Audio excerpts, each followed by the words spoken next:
네, 다시 한번 우크라이나 전쟁에 대한 군사적 개입에 대해 경고합니다. 대한민국은 국민이 주권자인 민주공화국입니다. 국민의 압도적 다수가 원하지 않는데도 남의 나라 전쟁에 함부로 개입해서 국민의 생명과 재산을 위협에 빠뜨리는 행위는 결코 용서받지 못할 것입니다. 주권자인 국민이 스스로 주권자로서 자위권 행사 차원에서 권력 위임을 철회해야 할 것임을 경고합니다. 심상치 않은 국내 경제 상황으로 국민들의 우려가 큽니다. 이틀 전 외환시장에서 원달러 환율이 1,400원 턱밑까지 올라섰습니다. 그런데도 정부는 선제적 대응이나 상황에 대한 무거운 책임감을 느끼기는커녕 경제부총리는 1,400원이 뉴노멀이라면서 현실을 외면하고 있습니다. 물론 미 대선을 며칠 앞두고 커지는 불확실성과 한미 간 금리 격차, 중동 전쟁 등도 환율 이상 급등의 원인일 수 있습니다. 그러나 달러 강세의 가장 큰 원인은 바로 대한민국 거시경제가 취약해졌기 때문입니다. 수출 둔화에 내수회복 지연으로 올 3분기 0.1% 성장 쇼크, 외국인의 삼성전자 역대 최장 33거래일 매도 행진 등 코리아 엑소더스 현상까지 나타나고 있습니다. 가장 심각한 것은 윤석열 정부의 우크라이나 살상무기 지원과 파병, 운운하는 발언 등으로 인해 한반도 전쟁 위기설까지 돌고 있으니 전쟁놀이에 빠진 대통령 하나로 인해서 대한민국 경제에 대한 신뢰 자체가 흔들리는 총체적 난국에 처해 있는 것입니다. 시간이 없습니다. 윤석열 대통령은 전쟁놀이를 즉각 그만두고 경제정책의 근본 방향도 바꿔야 합니다. 우선 민간주도 성장론 및 균형 재정론에 대한 맹신적 사고를 버리고 정부는 경제 성장을 위한 역할을 필요할 때는 해야 합니다. 대통령이 유일하게 읽었다는 프리드먼의 책에만 집착해서는 안 될 것입니다.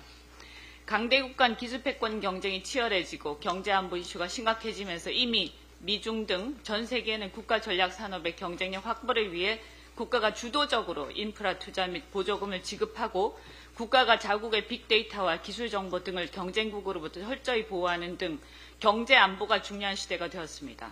그런데 대한민국만 거꾸로 가고 있습니다. 건전 재정도 중요하지만 추경을 피하려고 기금을 끌어다 쓰고 있습니다. 눈 가리고 아웅입니다. 기금의 본래 용도는 어쩝니까? 전 세계적으로 불확실성이 커지는 국면에서 미국 대선 등 외환시장의 불안정성이 커지면 외평 기금을 당연히 써야 할 텐데 세수 결손을 메우기 위해 끌어다 쓰다니 어쩌려고 그럽니까?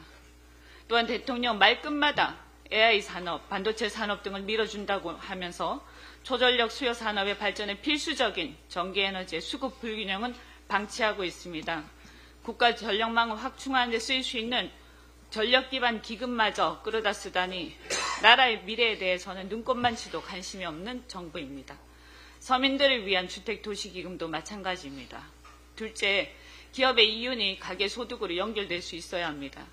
기업의 해외 투자가 늘면서 기업의 이윤과 수출 증대가 가계소득으로 연결되지 못하고 있습니다.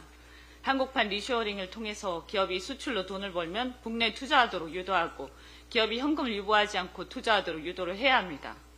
그러려면 각종 인프라 투자 및 보조금 등 재정 지출을 과감하게 해야 하는데 윤석열 대통령은 균형재정 운운하면서 거꾸로 가고 있습니다. 언제까지 그럴 겁니까? 부동산에 몰린 돈이 자본시장으로 이동하도록 유도하고 배당 활성화 등 자본시장 밸류업을 통해서 기업의 이익이 가계소득으로 연결되도록 해야 합니다. 게다가 의료 대란은 또 몇 개월째 계속되고 있습니다. 그 수습을 위해서 건강보험 재정을 당겨 쓰게 되면서 내년부터 매년 1조 원의 단기 적자가 예상됩니다. 저출산 고령화로 젊은 인구가 줄어들 텐데 이렇게 윤 대통령이 마구 사고를 쳐놓으면 젊은 세대들이 나중에 건강보험을 탈퇴하지 말란 법이 없습니다. 엉망진창입니다. 즉각 윤석열 대통령은 나라를 망치는 일을 그만두고 정신을 차려야 합니다. 마지막으로 단통법 폐지 문제를 말씀드리겠습니다. 민주당이 올해 6월 19일 단통법 폐지 추진을 발표하면서 여당의 협조를 당부한 바 있습니다. 국민의 필수 조건이 된 통신비 부담을 낮춰서 물가 부담을 낮추고자 함입니다. 단통법은 도입 초기에 취지는 무색해진 지 오래고 오히려 통신비 부담을 가중시키는 상황이 되었습니다. 대부분의 선진국에 없는 규제로 이제 조속히 폐지되어야 합니다. 최근 정부와 국민의힘에서도 단톡법 폐지에 적극적인 뜻해서 반갑습니다. 여야 모두 법안이 발의돼 있으니까 단톡법 폐지에 적극 여당이 함께 협조해서 조속히 마무리되길 바랍니다.